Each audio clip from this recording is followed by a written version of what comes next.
আমরা অনেকেই জানি না যে তায়াম্মুম কিভাবে করতে হয়। তায়াম্মুম শব্দের অর্থটা কি এটাই জানি না। তায়াম্মুম কি বা কেন করতে হয়। তায়াম্মুম এমন অবস্থায় করতে হয় যে আপনার শরীরে পানি লাগানো নিষেধ বা পানি লাগলে ক্ষতি আছে, অথবা পানি অর্ধ মাইলের ভিতরে বা 2-1 মাইলের ভিতরে আপনি পানি পাবেন না, তখন আপনি তায়াম্মুমটা কেমনে করবেন দেখেন।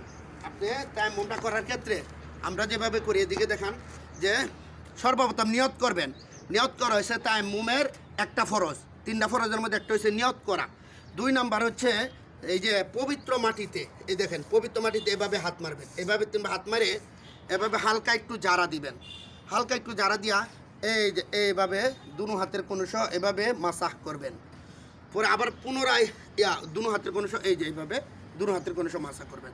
তারপর আবার পুনরায় পবিত্র মাটিতে হাত মারবেন, হালকা একটু এভাবে জারা দিবেন, জারা দিয়ে মুখ সমস্ত মুখ এই যে এভাবে মাসাহ